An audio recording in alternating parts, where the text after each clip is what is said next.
Hey there, YouTubers. Right, so in this video we're going to talk about everything you need to know about the new Intel 500 series motherboards, and we're going to compare those to the 400 series motherboards, which if you've seen the channel, you know I have probably a dozen 400 series motherboards. We've got a few 500 series on the way, and hopefully, you know, in the near future we will be able to clarify any issues with understanding between what you will get with 10th and 11th gen CPUs on the 400 series and the 500 series motherboards. So we're going to start off comparing the Z490 to the Z590. I have, I believe, 4 Z490 motherboards. I might have 5 actually, but who's counting anyways, right? Both will support 10th and 11th, as you would expect. And the Z490 may require a BIOS update to make it compatible with 11th gen. And you know, whether some of these things on the Z490 will actually start to work with the BIOS update and a 11th gen chip in there is anybody's guess. But if you have one of the Z490s from Gigabyte, you would see where this M.2 is, that it has a sticker, you know, reserved for future use, something like that. So there are 3 RAM slots on the Z590. This example, okay, you can see up to 4 M.2s. I don't believe on any of the Z490s I've seen more than 3. What are the big improvements? Well, definitely Pcie 4.0 is going to be here for the new 500 series. You'll have, depending on the motherboard, you might see up to 2 of those. And up to 4 M.2s, where the Z490, I believe the most you will see is 3. And how many of those actually work, you know, may depend on whether you have an 11th gen chip. So, let's see, RAM speeds on this guy. Let's go ahead and leave this open. You'll potentially see RAM speeds up to 5,000 megahertz. Which may be slightly more than what you'll see with the Z490. So that is that's an improvement there. LGA 1200 here again. CPU power, okay. So this when we went from Z390 to Z490, people started seeing obviously 1x8 and the 1x4. And this was something that was already on the AMD, some of the AMD motherboards. So kind of nice for me because people had a lot of questions about that. And I made a video out there showing, you know, hey, what's the minimum connection I need to get this thing to boot up? You will find that this will work just fine with a 1x8. Now, if you want to push it a little more, you will need this additional 1x4. If you really want to get it overclocking, you might want to get something like this. This has 2 1x8s, all right? So whether that'll do that much more for you is another story. I've only noticed, you know, slight differences between the 1x8 and doing the 1x4. All right, so we talked about PCIe 4.0 with the M.2. GPU-wise, and your expansion slot here, Z590, this has PCIe 4.0. You don't get that with the Z490. It's PCIe 3.0. Now, from what I understand, Z590 you could have up to 2 PCIe 4.0s. You'll find most of your cheaper motherboards will not have that, right? So you'll have one PCIe 4.0, and the others will be 3.0 if you have multiple expansion slots of the larger variety. So what else do you guys care about with this? Well, form factor sizes. This example is ATX. This guy is eATX. The other ones that are out there are mini ITX and micro ATX, all right? You'll get 4 RAM slots with the majority of those, but mini ITX will be 2. Ethernet is, you know, another big one here. You see this 2.5 gigahertz or gigabytes. you will notice that with the Z590, you may see 5.0 and 10.0 and some of the ridiculously expensive ones. All right. Now, what does that mean for most of us? Absolutely nothing, right? Most of you probably, you don't need, even this probably. You need the old generation. So we'll see, but and offhand I can't remember what the Z490 has, but I believe there were a few of the newer ones that actually had this. Most of the ones I'm looking at, though, well, my Aris Elite has the 2.5, but the other motherboards, I believe, around here either have dual Ethernet, or they might just have the 1.0. All right, so price-wise, cheapest Z590 I found was $129.99 at Newegg. Now, what do you get with that? Probably not the best. Probably not the best motherboard in the world. Obviously, that was ASRock. You will see prices can go up to over 1,000. What's going to be over 1,000? EATX is going to be. All right. Now, is it worth it? I don't know. We can't afford that on this channel, so you'll have to figure that one out on your own. All right. Now, getting back to this. This is the only motherboard in the 500 series and the 400 series, all right, that will allow you to overclock your CPU. So Z490 will allow you to overclock, and Z590 as well. None of the other motherboards that we're going to talk about after this will allow you to overclock. You will be surprised, though, with the updates the B560 has and the H570. All right, so one thing I did notice about 8th and 9th gen is if you've been with the channel a while, we had a lot of 8th gen technology, motherboards, CPUs. Then we bought 9th gen, and we had to do a lot of BIOS updating in those older motherboards to make them work the best that they could with the 9th gen. I kind of expect the same thing to happen here if you have Z490 and you decide to upgrade with an 11th gen. But to be honest with you, your best bet is probably just going to be to go with a Z590 with an 11th gen chip. Actually, there's no doubt that is the best.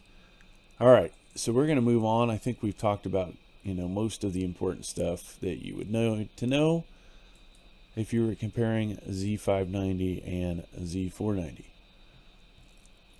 Let's at the end we'll look at the H510 because it's the lamest upgrade.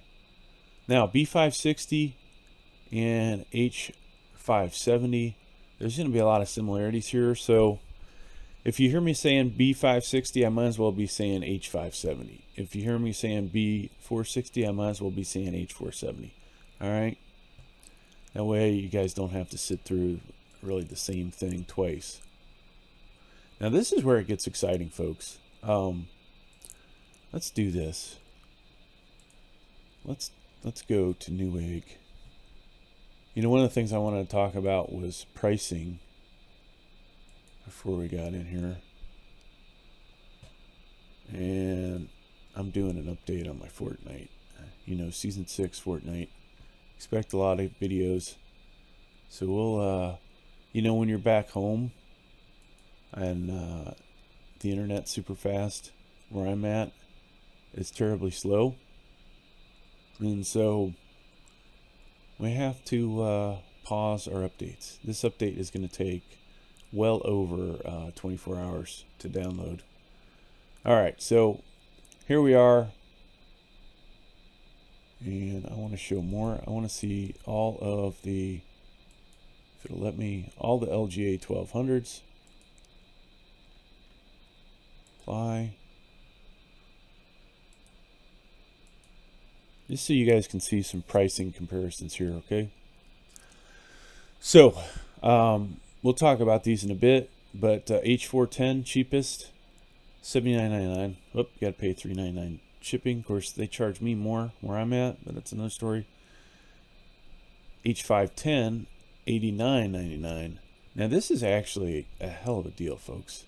This comes with built-in Wi-Fi. If I was out shopping, I would probably skip this and go with this. Now, of course, this only has one expansion slot, but that's another story. So just so you can see some of the differences, cheapest B460, I would not buy this brand. I would probably start with this. So honestly, cheapest B460 on here is $99.99. Could you find something cheaper at Amazon? Potentially you could. Now, I don't see any 560s surprisingly yet.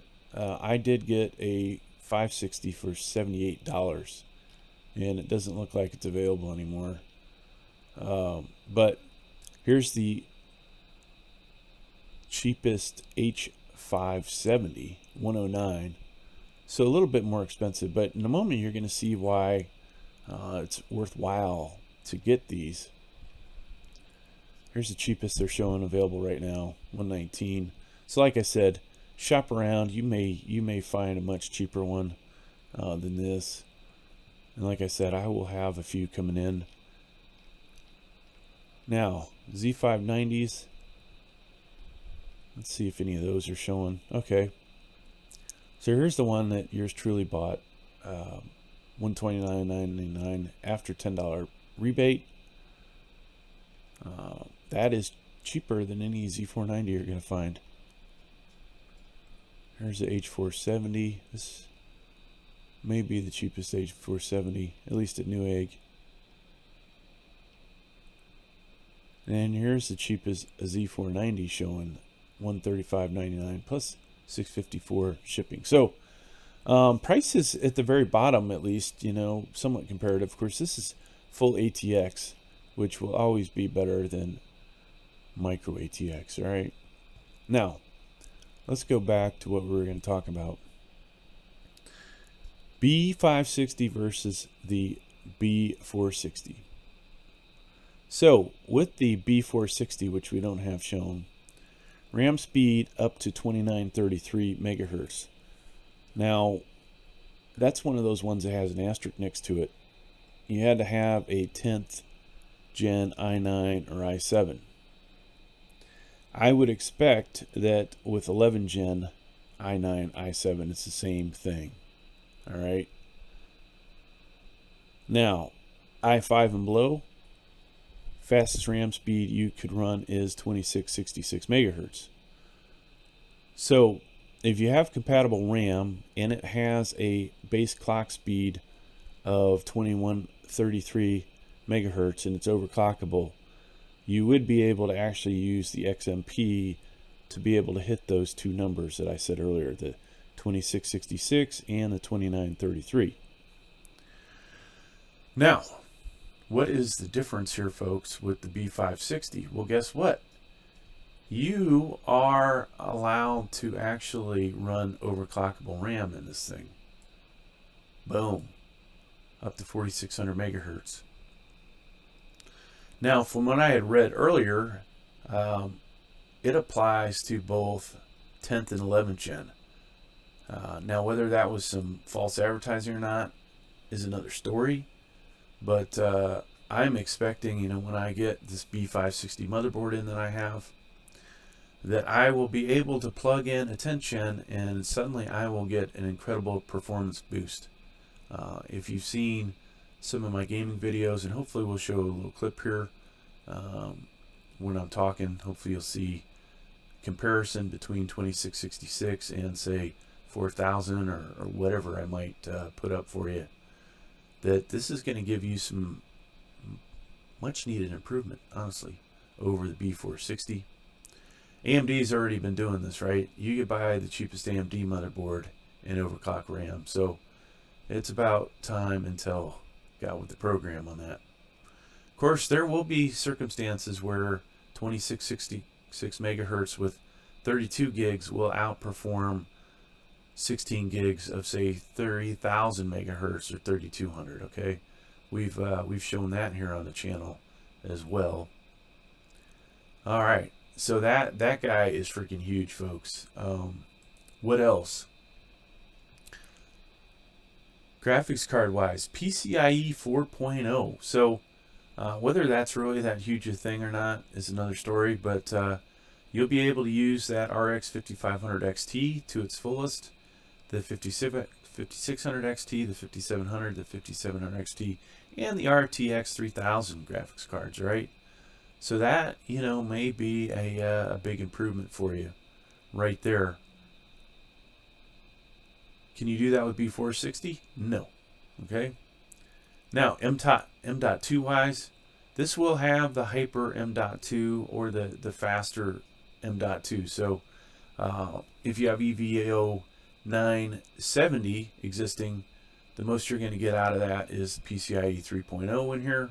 If you have an EVO 980 like we do, then you will get you know, PCIe 4.0, and those speeds are pretty ridiculously fast. Now, to be honest with you, is there really that much of an improvement between your Windows booting up, games booting up? You know, kind of questionable there whether you will even notice it. It happens so fast, right? Of course, a mechanical hard drive, it's another story, but we're not talking about that in this video. So you will find up to 3 M.2s. I don't believe I've seen any B460s that have 4. And I believe you'll only see one 4.01 for the M.2s, as well as only one PCIe 4.0. Prices, you know, like I showed earlier, as cheap as $78 all the way up to a couple $100. CPU power, I believe every one of these is going to be a 1x8. All right, there may be some cheap ASRock board that might have a 1x4, but I think in general you're going to see 1x8. Form factor sizes: mini ITX, micro ATX, and then this one is ATX. Okay, up to 4 RAM slots. Mini ITX will have 2, and you will not be able to overclock 10th and 11th gen on this motherboard. Okay, so if you have a CPU that ends in a K, let's go ahead and pull one up, folks.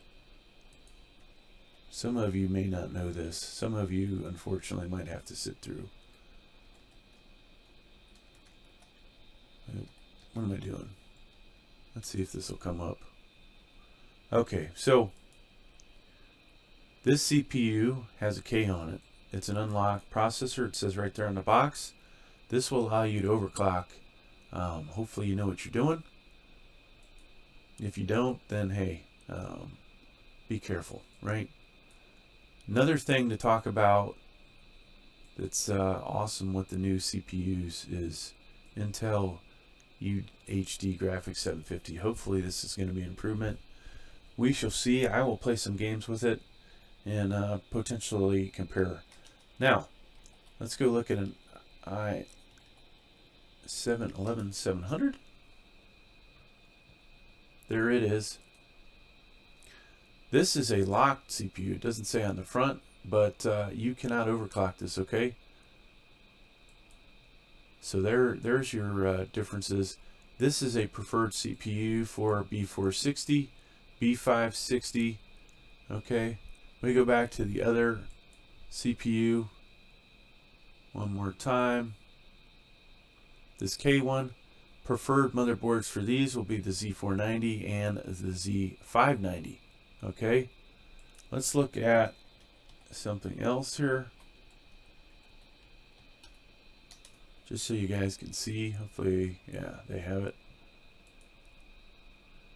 This is an i7-10700KF. What does this mean? Well, just like the other one, it's unlocked, so you need Z490 or Z590. You have this F here. What does that mean? It does not have integrated graphics, okay? You will not see UHD 630 graphics associated with this. You'll need a graphics card, okay? So those are other important things there that go along with this. And like I said, you know, same deal here with the H570. Preferred CPU is a locked CPU for this, okay, due to the price that you spend on that CPU and its performance.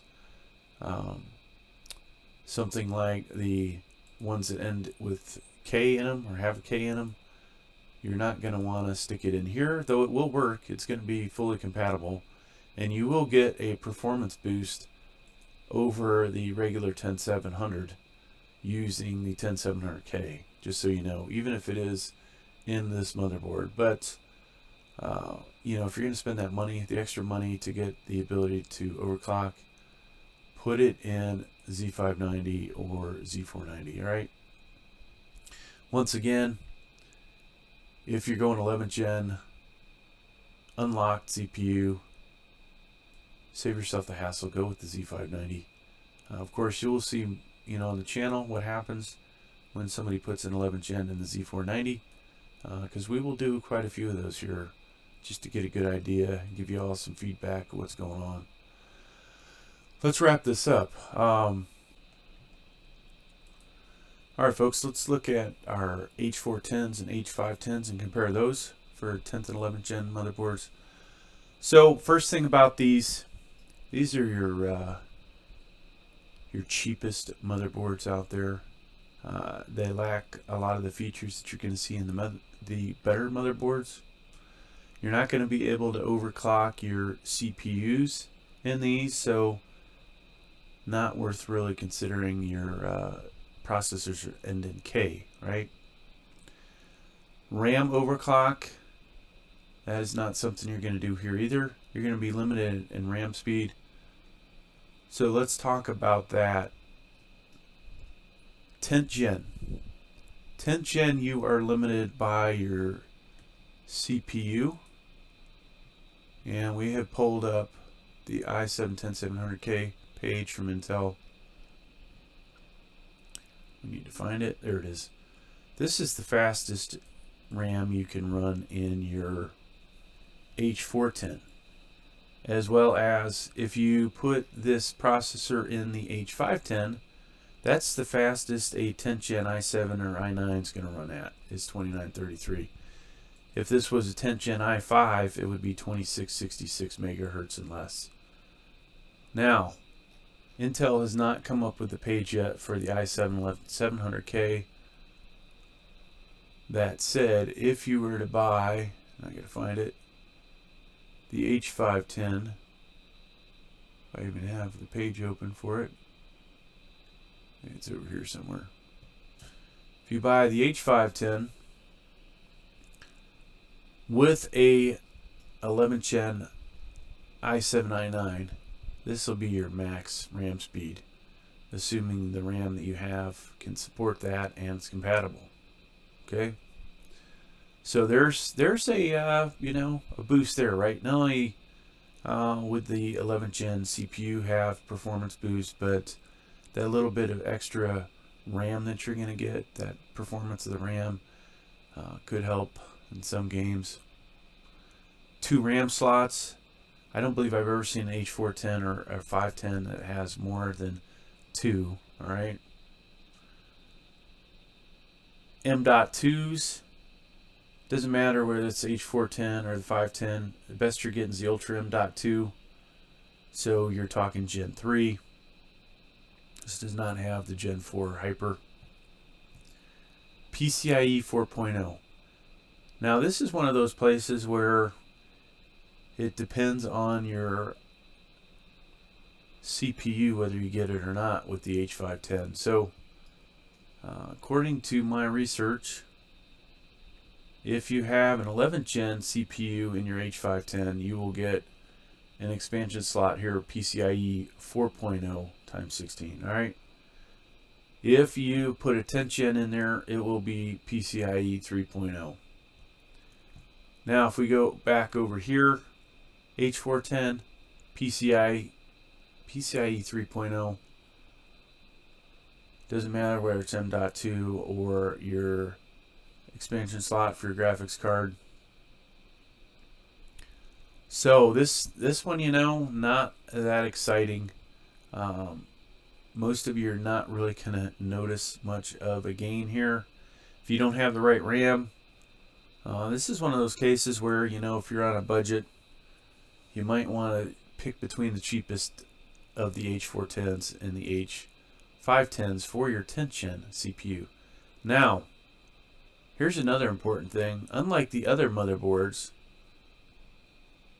you will find that the H410, at least currently and probably into the future, only supports 10th gen.